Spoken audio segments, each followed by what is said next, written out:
안녕하세요. 여행 이틀차입니다.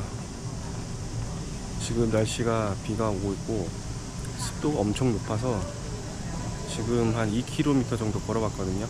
그래서 저는 여행 다닐 때 한 3km 안팎으로는 그냥 웬만하면 걸어 다녀요. 그냥 그 나라의 거리나 구석구석을 좀 더 눈으로 보고 싶어서 대중교통수단 이용하는 거는 한 3km 넘어가는 반경이면 이동하는데, 그게 아니면 걸어 다닙니다.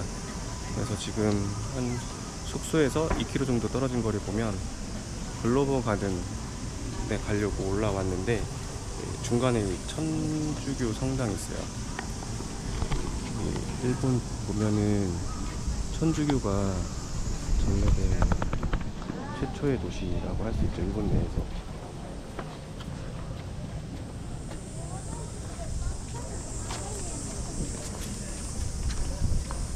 그래서 그런지 서양 관광객들이 좀 많이 오는 것 같고요. 여기도 보면 앞에 네덜란드 관광객들이 단체 관광 온 것 같습니다.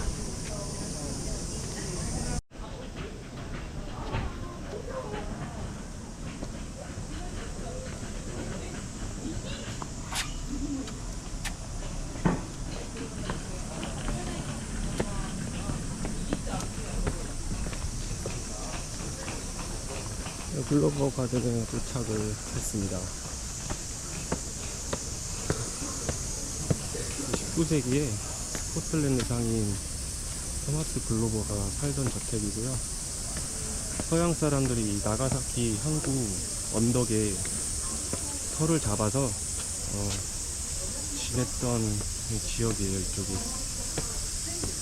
입장료가 성인 기준으로 620엔이라고 하는데, 실내 안으로 들어갈 수 있을지는 봐야 될 것 같아요.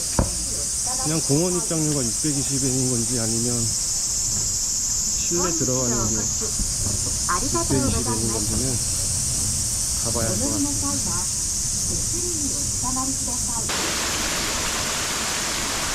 근데 이런 데서 살면은 좋긴 하겠다.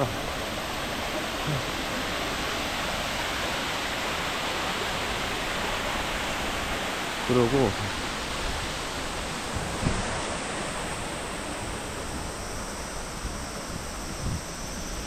와,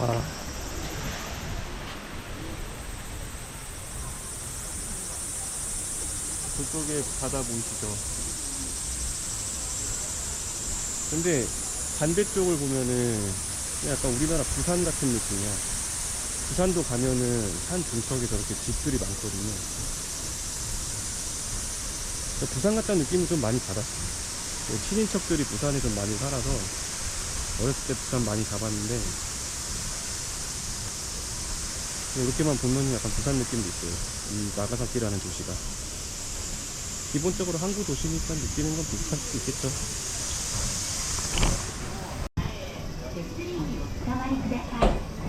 여기 보면은 어린아이들하고 노약자들 배려해서 일지 모르겠는데 에스컬레이터도 있습니다. 그냥 이렇게만 보면은 뷰가 부산 같아. 여기 천주당도 보이고요. 일단 이 항구에 정착한 서양인들이 산 중턱에 터를 잡고 항구 쪽을 바라보는 그런 구도가 되겠죠. 그래서 아마 무역을 할 때 배가 이제 들어오고 나가고 하는 것도 여기서는 이제 보기는 쉬우니까, 그래서 이쪽에 터를 잡지 않았나 그런 생각은 듭니다.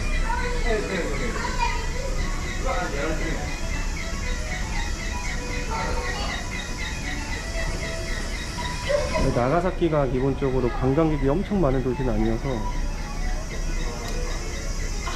혼자서 그냥 이것저것 소소하게 둘러보기는 되게 좋은 곳 같아요. 그리고 제가 느끼기엔 한국인, 중국인은 되게 많이 없어요. 서양인들 조금 보이고, 이게 대부분 일본인들이 국내 여행으로 많이 오는 것 같아요. 아무래도 자기네들 문화랑은 조금 다른 느낌을 받을 수가 있으니까 이 항구 도시에서는 일본인들이 그렇게 많이 숙소에서 보였어요. 가족 단위로 이제 여름 휴가 시즌이기도 하니까.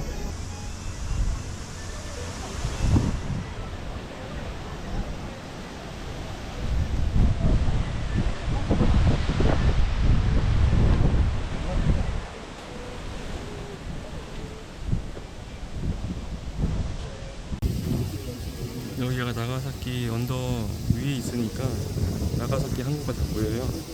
지금 보이는 게 일본 해상자위대 구축함 같습니다. 이지스함 같은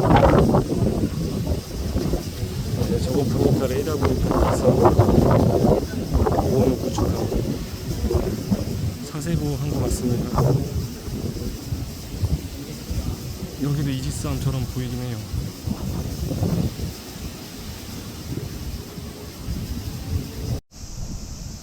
자, 여기 글로벌 저택 정원에 대포가 하나가 있는데 안내문을 보면 맨 위에 한자는 다카시마류 화포, 그냥 득음을 하면은 고도류 화포인데 다카시마류 화포, 다카시마 스타일 캐넌입니다. 대포가 이렇게 생겼어요.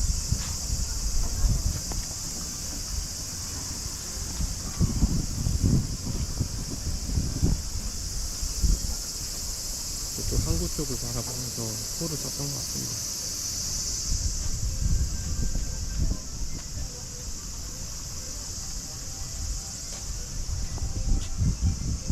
네, 저택은 내부는 그렇게 뭐 엄청 볼만한 것들이 있는 건 아닌데 여기는 뷰가 좋아요. 뷰가. 날씨가 좀 안 좋아서 그랬지 날씨만 좋으면 사방이 다 트여 있어 가지고 영상도 더 예쁘게 나올 것 같거든요. 근데 지금 바람이 불어서 괜찮아요. 덥진 않아 가지고 그냥 멍 때리기는 딱 좋은 그런 장소라고 할 수 있습니다. 세계문화유산이라고는 하지만 제 머릿속에는 엄청 인상이 남진 않았다. 다만 뷰는 정말 좋다 입니다.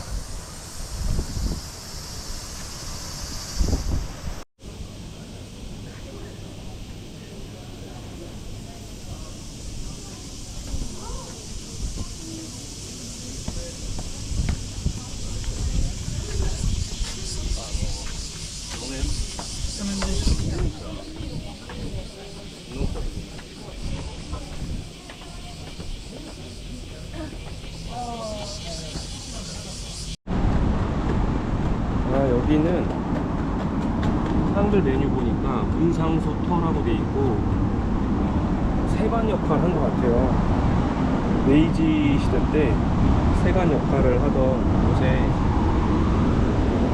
터라고 합니다. 지금은 터만 하는 거죠.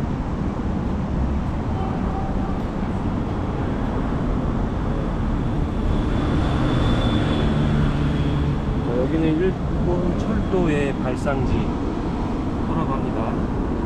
아까 그 글로버 가든의 주인이었던 토마스 글로버가 영국제 증기기관차 아이언 듀포를 운행했다.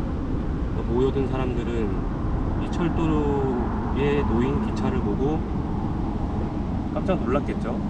이 시험 운행은 일본 근대화의 시초가 되었다 라고 설명이 되어 있습니다. 철도 발상의 땅. 여기 보면은 이 비석을 세운 거는 쇼와 54년 3월 걸린 나가사키 시라고 되어 있습니다.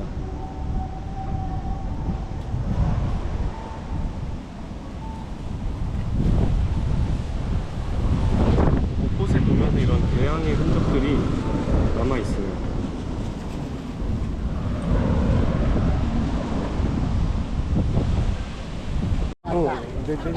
나가사키 신치 중앙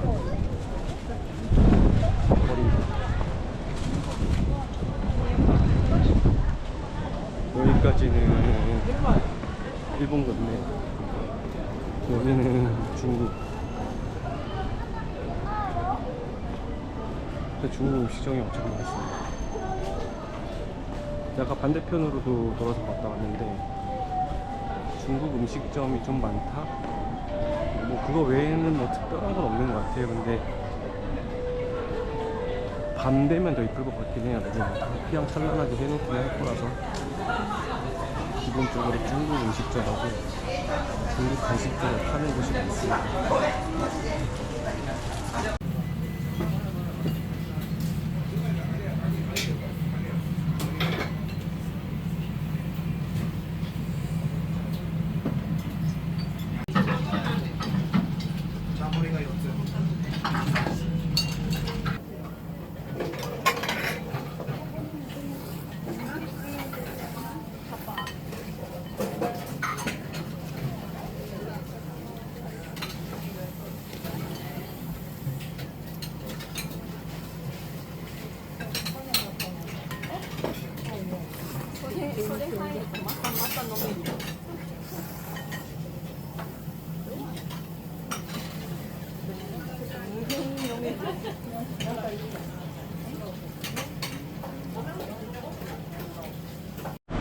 짬뽕 먹으러 왔는데 숙소 근처에 있어서 잡았고요.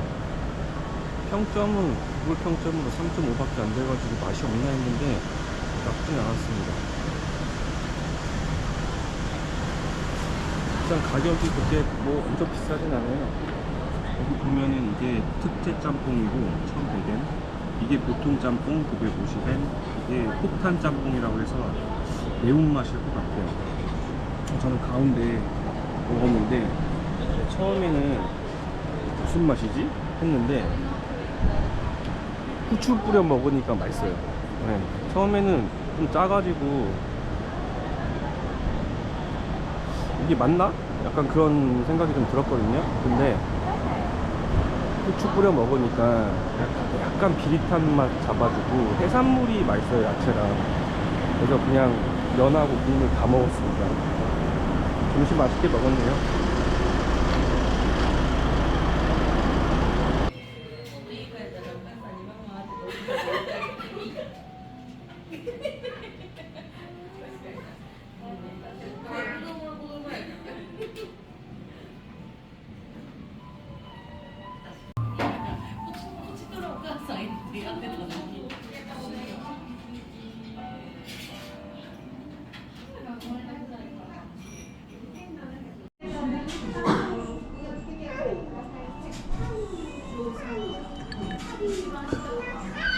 여기는 쇼켄이라고 일본 3대 카스테라 집 중에 하나인데 지금 문 닫는 시간이 10분밖에 없어서 빨리 먹으려고요. 원래 6시인 줄 알았는데 평일 기준으로 5시에 닫는다고 하네요. 지금 4시 50분이라서 빨리 먹고 나가야 될 것 같습니다.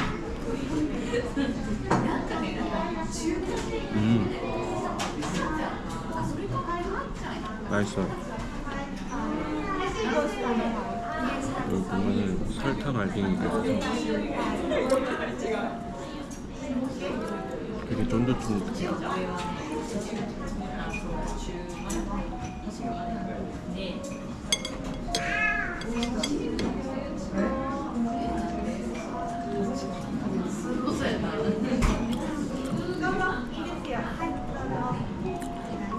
커피도 엄청 진해요. 블랙커피 맛있습니다.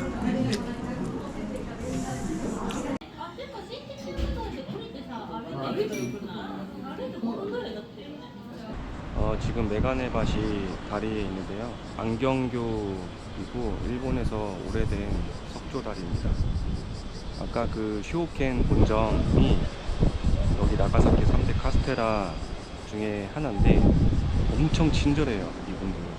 그러니까 제가 관광객이라는 거 알고 그런지는 모르겠는데 10분 정도 남았을 때 이제 주문을 했는데 어차피 저는 성인 남자라서 카스테라 2조각 갖고 커피 마시는 거는 금방 먹는단 말이지. 근데 천천히 먹어도 된다고 얘기해 주시고 그 다음에 서비스로도 주더라고요, 또 다른 거를.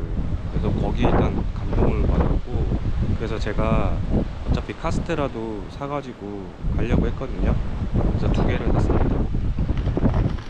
보면 이제 하나는 초콜릿으로 된 거고 하나는 아까 제가 먹던 거 하나 이렇게 해서 두 개를 구매를 했는데 이제 관광객들로 하여금 한 번 더 찾게 되는 그런 계기가 될 거란 말이지. 친절이라는 게. 그래서 이분들이 어느 정도였냐면 뭐 천천히 먹어도 된다 배려해 주시는 거, 그다음에 뭐 서비스로 준 거, 뭐 그것뿐만 아니라 이제 한국에서 왔냐고 물어보더라고요. 그래서 한국에서 왔다고 하니까 굉장히 친절하게 반겨주셨고, 그리고 점원들이 문 밖에까지 나와서 배웅을 해주더라고요. 그게 너무 감동받았습니다. 그래서 기본적으로 일본 여행할 때 여기 이제 상가에 계시는 분들이 기본적으로 친절함은 디폴트로 깔려있다고 보시면 되는데, 그 아까 쇼호킨 본점 같은 경우는 제가 여태까지 일본 7번 여행하면서 역대급이었던 것 같아요. 꼭 가보시기를 추천드리고, 그 다음에 일본 카스테라 3대 분메이도랑 또 하나는 정확하게 기억 안 나는데 쇼호켄하고 분메이도하고 또 하나가 있거든요. 근데 이제 카페를 같이 운영하는 데는 저기 하나밖에 없어요. 그래서 만약에 나가사키에 오시면 뭐 다른 곳도 가보시겠지만은 쇼호켄 본점은 카페까지 운영을 하고 있으니까 꼭 한번 가보시라고 추천드리고 싶습니다. 집에 가면은 어머니랑 같이 카스테라 먹어보려고요.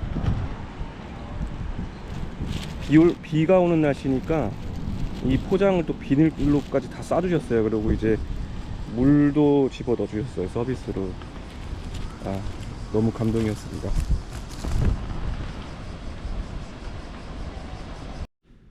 네, 이번 여행 마지막 클로징 멘트 남기려고 영상 찍고 있습니다. 지금 유튜브 영상 편집 중이고요. 좀 이따가 돈키호테 털러 갈 거라서 마무리 지으려고요. 예. 일단 나가사키라는 도시가 일본 내에서 엄청 큰 도시는 아닙니다. 인구가 한 30만 명 정도 되고 바다를 끼고 있는 항구 도시고, 근데 제가 이전에 일본 여행하면서 달리 느꼈던 부분은 일단 외국과의 어떤 교류 문물의 흔적들이 있는 도시라서 여기를 오게 됐어요. 옛날부터 나가사키가 서양과의 교류, 그 다음에 중국 상인들의 정착, 이런 부분들로 인해서 개방적인 도시라는 거는 알고는 있었고요. 예. 처음에는 이제 그 도요토미 히데요시가 있었던 그 이제 1500년대 후반 천주교가 전래됐죠. 그때 포르투갈 선교회 성직자들이 이제 동아시아 쪽으로 많이 이제 진출을 했는데요. 그때 천주교가 전래가 됐습니다. 처음에는 잘 지내다가 이제 탄압을 받으면서 종교적인 게 이유로 이제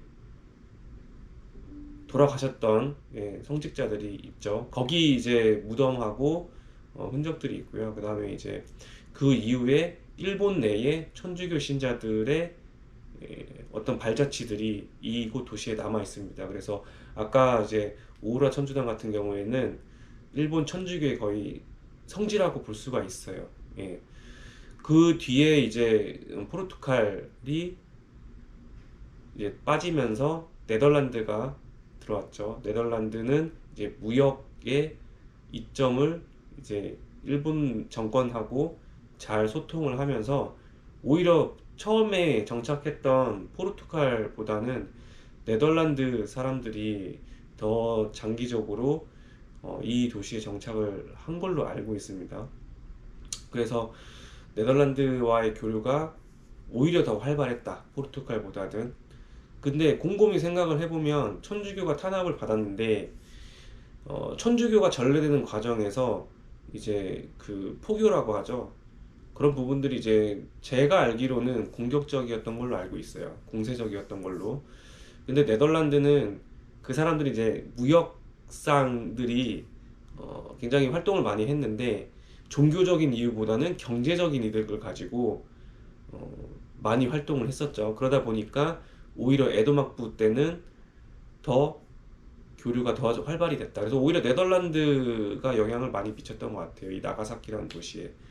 그리고 이제 19세기 때는 중국인들도 많이 여기 들어와서, 물론 이제 무역을 이유로 들어왔겠죠. 정착을 하면서 일본 내에서 차이나타운이 이제 정착된 몇 안 되는 도시 중에 하나입니다. 그래서 서양, 그 다음에 중국 문물들이 여기에 많이 이제 들어오면서 현지인들과 융화가 됐겠죠.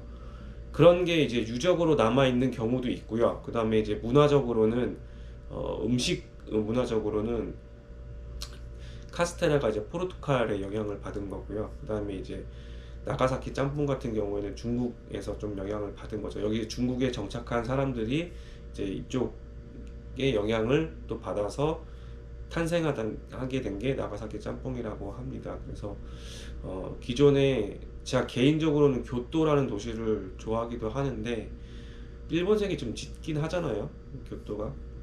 근데 이제 나가사키는 그런 게 좀 옅어요, 제가 볼 때는.